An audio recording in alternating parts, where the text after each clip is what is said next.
Hello दोस्तों, welcome to PW only IAS. दोस्तों, आज के सेशन के अंदर हम 13 जनवरी से लेकर 20 जनवरी के बीच में जो भी इंपॉर्टेंट इकोनॉमी के रिगार्डिंग न्यूज़ थी उनको हम बहुत डिटेल में डिस्कस करेंगे।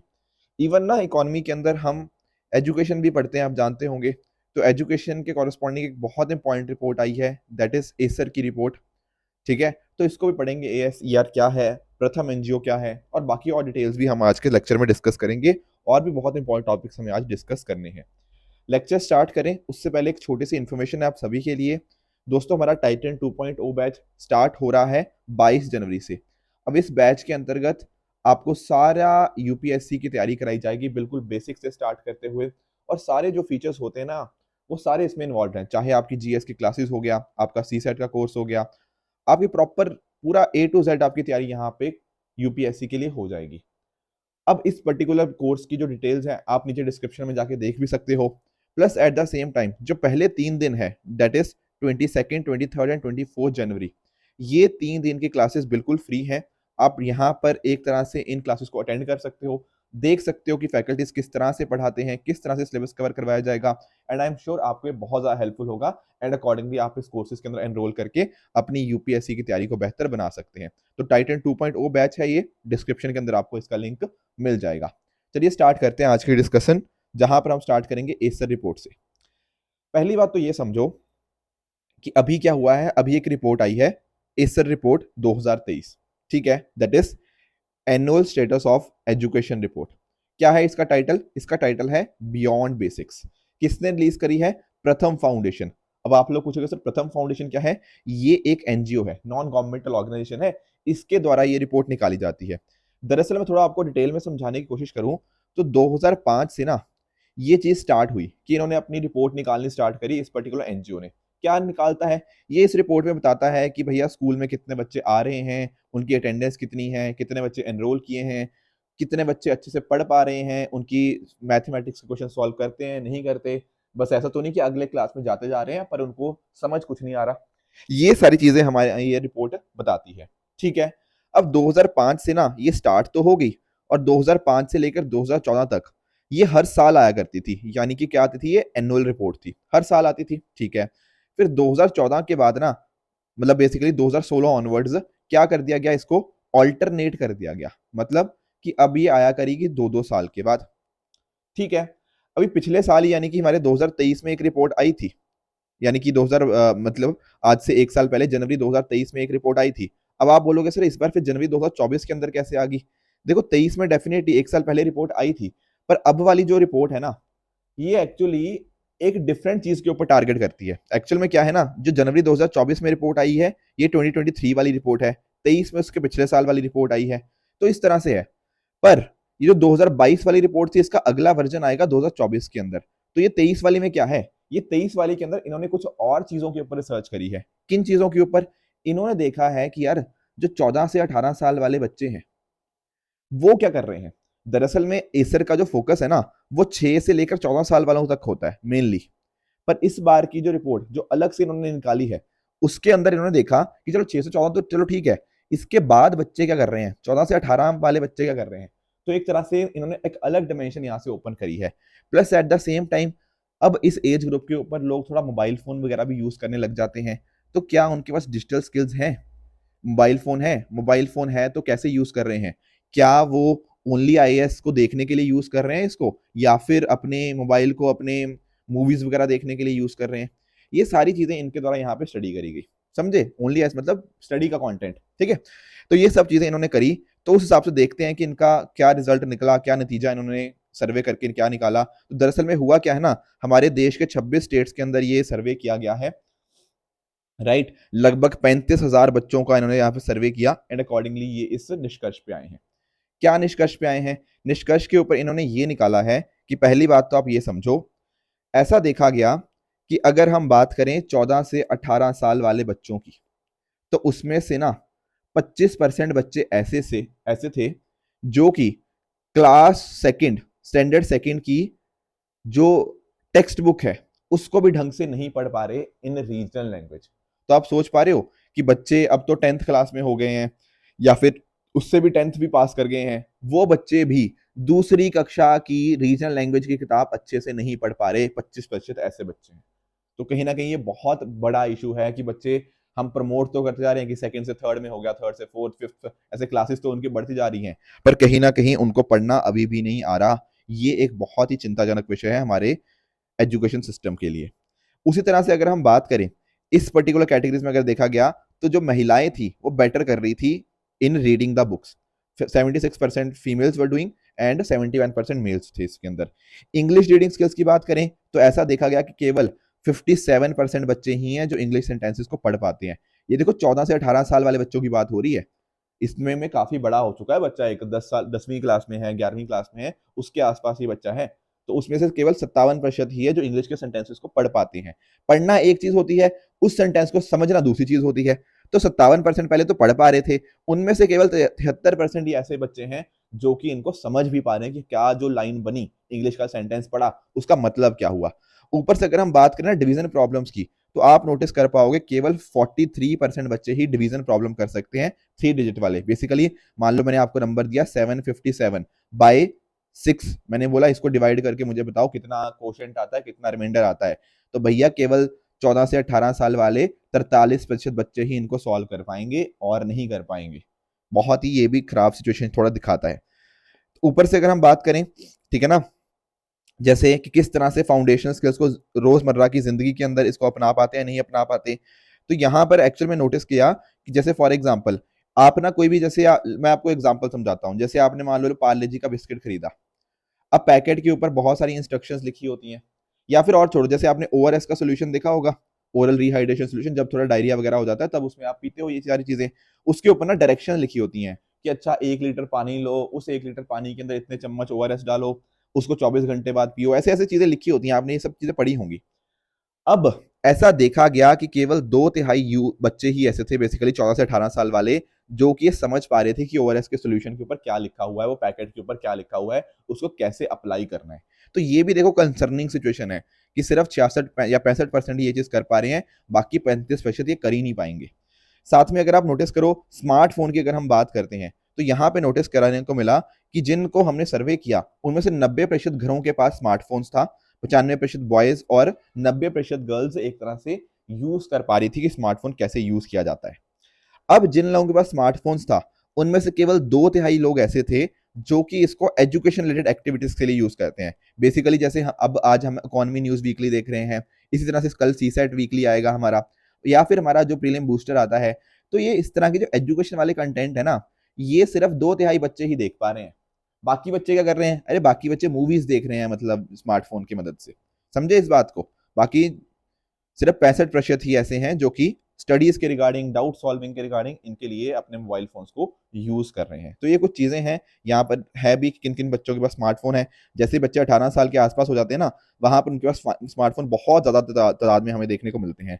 और यहाँ पर भी ना एक जेंडर डिवाइड हमें देखने को मिलता है। ये देखो मेल के पास ज्यादा, लोगों के पास मेल के पास ज्यादा स्मार्टफोन्स है, मतलब more number of male have smartphones as compare to female. तो ये बात भी आपको यहाँ पे पता होनी चाहिए। क्या ये बात समझ आई? ठीक है। और क्या है, एस्पिरेशंस की बात करें तो यहाँ पे ये देखा गया कि जो बॉयज और जो यंग मैन है उनमें ज्यादातर जो पॉपुलर चॉइसेस थी कि वो आर्मी में जाना चाहते हैं या वो पुलिस में जाना चाहते हैं। ये दो फेवरेट उनके चॉइसेस थी। लड़कियों के अंदर या यंग महिलाओं के अंदर टीचर बनना और डॉक्टर बनना, ये सबसे ज्यादा प्रेफर्ड चॉइसेस। तो ये चीज भी हमें दिखाता है कि कैसी अपब्रिंगिंग होती है ना, उस हिसाब से भी हमारे चॉइसेस पे इम्पैक्ट आता है। एज गैप बात करें एनरोलमेंट के अंदर, तो आप यहाँ पे देख पाओगे कि जेंडर गैप्स यहाँ पर भी हमें यहाँ पे देखने को मिल जाते हैं। ठीक है। बाकी स्ट्रीम्स के चॉइसेस की बात करें तो ज्यादातर बच्चे ऐसे थे जो कि आर्ट्स या ह्यूमैनिटीज वाले बैकग्राउंड से हैं, उस स्ट्रीम के अंदर है। एक्चुअल में ना इस रिपोर्ट ने ये भी पाया कि बहुत सारे बच्चे जैसे ग्रामीण क्षेत्रों में होते हैं, उनके ग्रामीण क्षेत्र में कोई आसपास कोई स्कूल होगा, कोई कॉलेज होगा जो 11वीं 12वीं की तैयारी करवाता है, मतलब 11वीं 12वीं को पढ़ाता है। वहां पर काफी सारे स्कूल्स के अंदर ना आपका साइंस, बेसिकली आपका मेडिकल या नॉन मेडिकल, ये अवेलेबल ही नहीं होता। तो बच्चों को क्या करना पड़ता है, बच्चे आर्ट्स की तरफ चलते हैं। तो यहाँ पर भी यही चीज हमें यहाँ पे देखने को मिली है कि अगर आप नोटिस करो तो 55% करीब करीब जो बच्चे थे वो यहाँ पर आर्ट्स या ह्यूमैनिटीज की बैकग्राउंड के अंदर मतलब एनरोल्ड थे। On the other hand vocational training की बात करें तो केवल 5% यूथ को ही यहाँ पे वोकेशनल ट्रेनिंग यहाँ पे दी जा रही है। ये भी अपने आप में काफी यहाँ पर चिंता का विषय हमें यहाँ पे देखने को मिल जाता है। तो बेसिकली ना इस बार का जो सर्वे था वहां पर एक्टिविटीज देखा गया, किस किस चीज के अंदर इन्वॉल्व है, digital skills, mobile phone use कर पा रहे हैं नहीं कर पा रहे, और किस पर्पस के लिए कर पा रहे हैं, एजुकेशन एस्पिरेशंस कैसी हैं, एंड कहीं ना कहीं क्या वो फाउंडेशनल स्किल्स को अपनी रोजमर्रा की जिंदगी के अंदर अप्लाई कर पा रहे हैं या नहीं कर पा रहे। बहुत सारे बच्चे ना, आपको मैं खुद का एक एग्जांपल देता हूँ।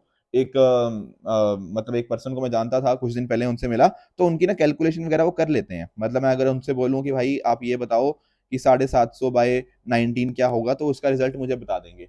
पर अगर मैं उसको ये पूछता हूँ कि मान लो मैं एक बर्फी की दुकान पे गया, मतलब स्वीट्स की दुकान के ऊपर गया, और वहां पर बर्फी का रेट है 200 ग्राम के लिए 50 रुपए, तो आप मुझे बताओ कि अगर मान लो ये 750 ग्राम मुझे बर्फी खरीदनी है तो मुझे कितने पैसे देने पड़ेंगे। ये वो नहीं कर पाते। तो पता नहीं मतलब कैसे, मतलब हम पढ़ा रहे हैं, पढ़ाने का तरीका मतलब आजकल का थोड़ा चेंज करना पड़ेगा कि बच्चे शायद क्वेश्चन भी सॉल्व नहीं कर पाते। अगर क्वेश्चन सॉल्व कर पाते हैं तो रियल लाइफ एप्लीकेशंस के अंदर उनको इंप्लीमेंट करने में बड़ी दिक्कत आती है। तो ये कहीं ना कहीं हमें इन चीजों के ऊपर टैकल करना पड़ेगा, ठीक है ना, ताकि कहीं ना कहीं जो बच्चों की जो शिक्षा है वो सिर्फ ये ना हो कि हमने क्लास पास करनी है, उनको हम रियल लाइफ के अंदर अप्लाई करना भी, ये चीजें हमें सिखाना ही डेफिनेटली पड़ेगा। तो ये कुछ पॉइंटर्स थे जो कि आपकी जो एसर रिपोर्ट है जो हमें बताती है, जो कि काफी कंसर्निंग है ज्यादातर मुद्दे इनमें से। तो आने वाले टाइम के अंदर ना हमें बहुत सारी चीजें करनी होंगी। एसर रिपोर्ट में ना थोड़ी और चीजें भी बात करी गई हैं, जैसे हमें ना फोकस जो है हमारा वोकेशनल एजुकेशन की तरफ बढ़ना चाहिए, ठीक है। हमारे जब हम बात करते हैं ना नेशनल एजुकेशन पॉलिसी की, तो उसके अंदर भी ये चीज बात है कि हम चाहते हैं वोकेशनल एजुकेशन की तरफ बढ़े। आपके जैसे पॉलिटेक्निक्स हो गए, आपके इंडस्ट्रियल ट्रेनिंग इंस्टीट्यूट आईटीआईज हो गए, आपकी लोकल इंडस्ट्रीज होगी, तो हमारे जो सेकेंडरी स्कूल्स है ना, इनको यहाँ पर साथ में कोलैबोरेट करना पड़ेगा।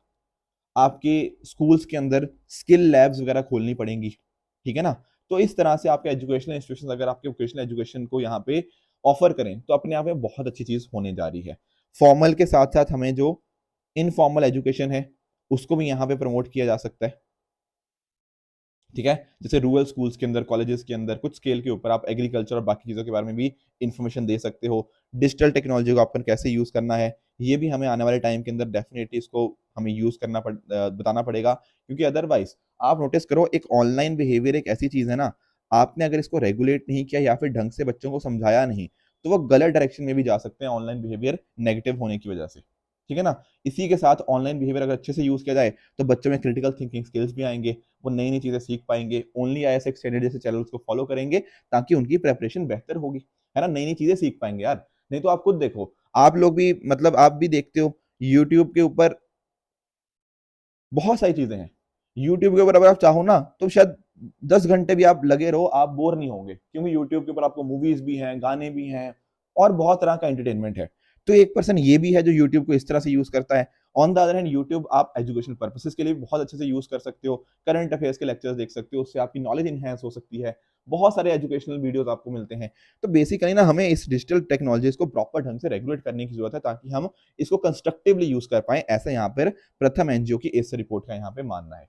आई होप ये रिपोर्ट क्या कहती है, किस तरह से ये वर्क करती है, ये सारी बातें आपको यहाँ पे समझ आ गई होंगी। ये सारा डेटा आप अपने मेंस के आंसर्स के अंदर डेफिनेटली कोड कर सकते हो, क्योंकि एजुकेशन के ऊपर हर साल क्वेश्चन आता ही आता है। इवन एसएस वगैरह के अंदर आपको एजुकेशन के ऊपर कोई क्वेश्चन आए, वहां पर भी आप इसको यूज कर सकते हो, ठीक है।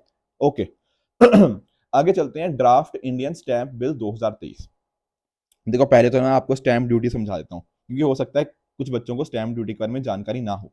देखो जब भी जैसे मान लो आप लेट से आपके पास कोई प्रॉपर्टी है, ठीक है।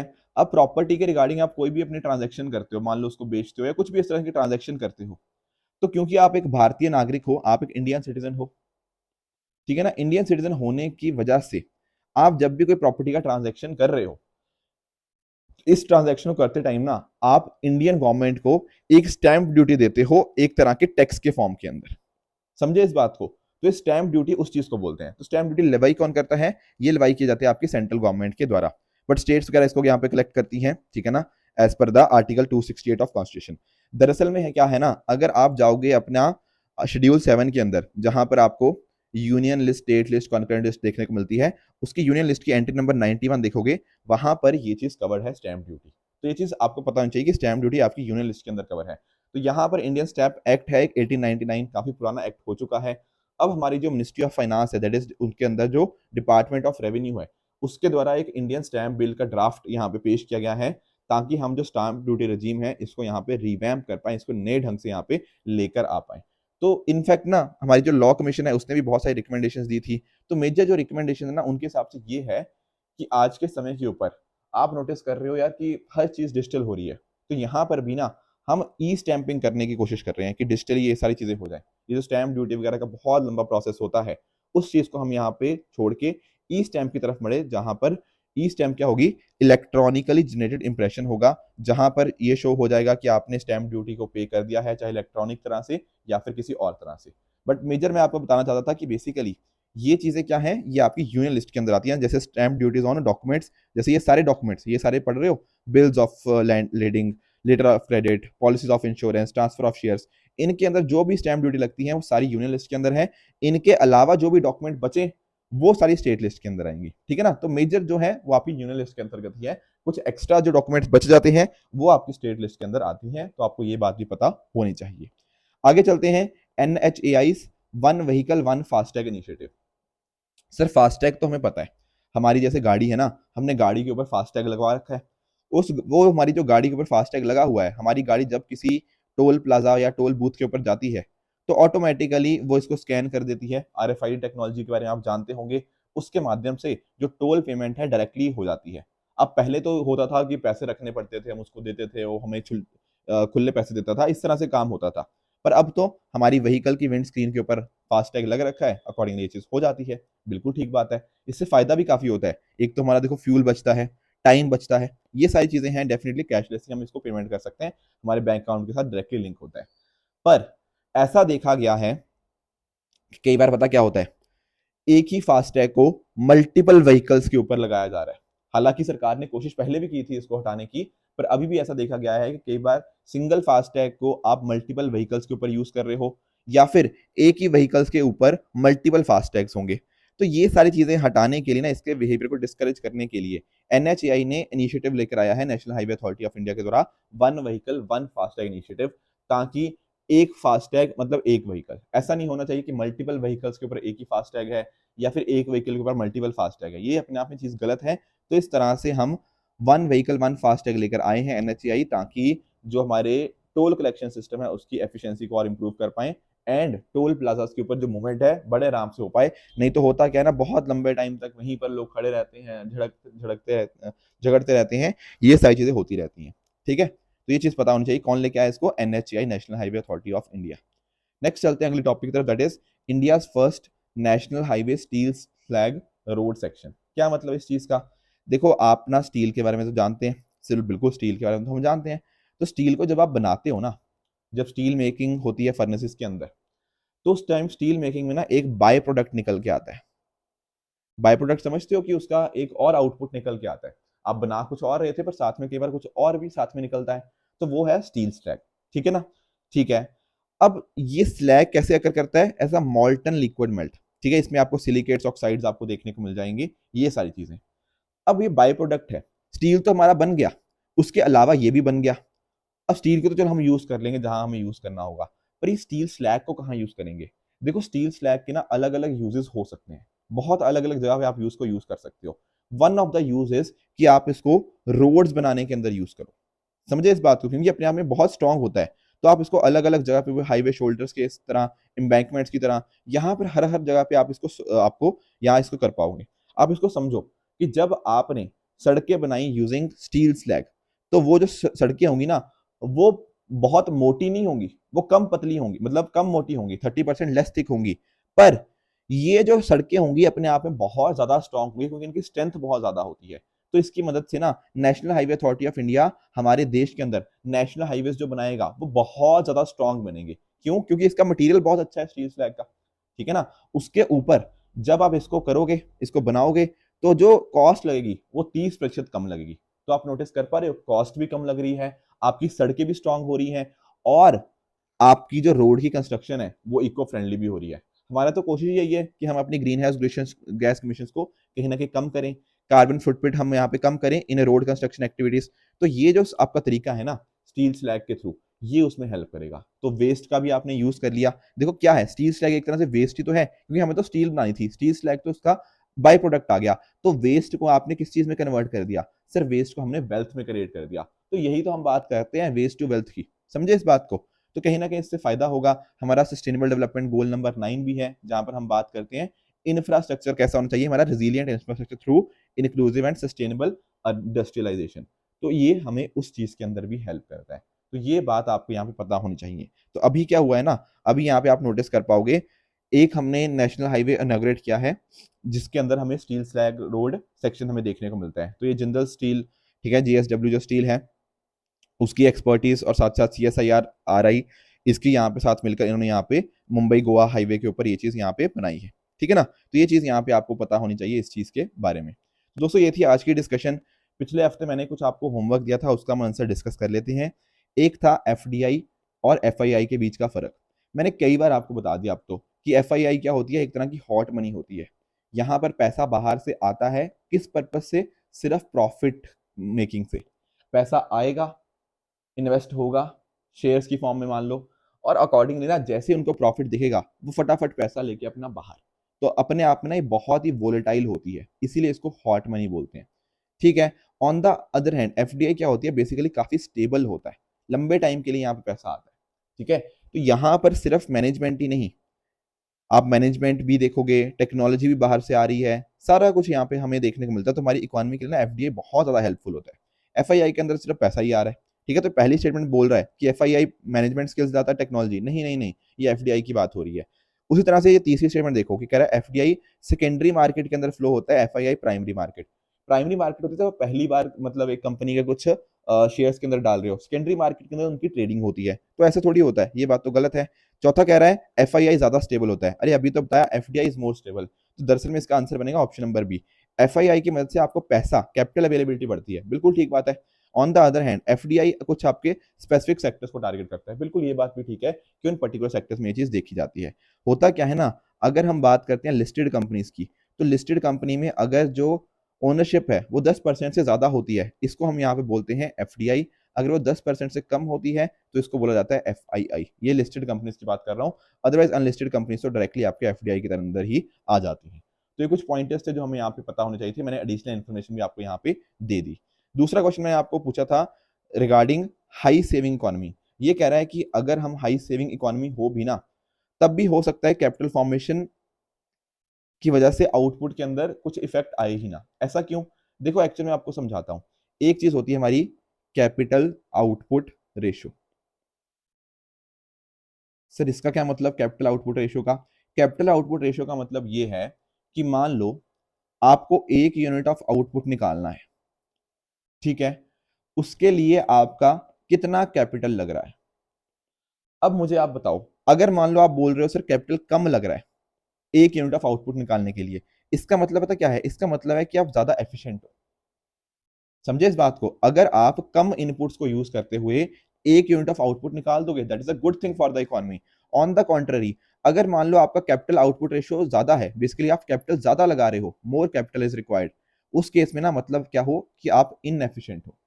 तो अगर मुझे आप बताओ कि अगर आपकी हाई कैपिटल आउटपुट रेशियो होती है, इसका मतलब क्या है कि आपने 1 यूनिट आउटपुट निकालना था, उसके लिए आप बहुत ज्यादा कैपिटल ला रहे हो, बहुत ज्यादा कैपिटल लग रही है।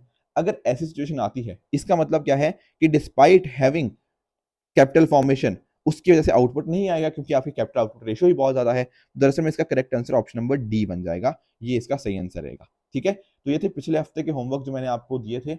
आई होप आपने इसका कमेंट से बताया होगा। आज का होमवर्क क्या रहेगा, ये रहेगा आपका होमवर्क नंबर 1। ये आपसे यूपीएससी ने 2020 में क्वेश्चन पूछा था regarding public investment in agriculture. उसी तरह से आपका होमवर्क नंबर 2 रहेगा ये भी यूपीएससी ने 2020 में पूछा था। तो प्लीज इन दोनों क्वेश्चंस को आप ट्राई कीजिएगा एंड नीचे मुझे कमेंट्स में बताइएगा कि आपके हिसाब से इन दोनों क्वेश्चंस का सही आंसर क्या होना चाहिए, ठीक है दोस्तों। तो ये थी आज की डिस्कशन। इसी तरह से आप हमारे साथ जुड़े रहिए। आप हमारे Telegram channel PW only official पे जाके इसकी टेलीग्राम पे जाके इसकी पीडीएफ डाउनलोड कर सकते हो, ताकि आपको इसकी अच्छे से रिवीजन भी हो जाए, ठीक है फ्रेंड्स। तो ये था आज का लेक्चर। इसी तरह से आप भी अपने एंड पे हार्डवर्क करते रहिए। Thank you so much for the discussion.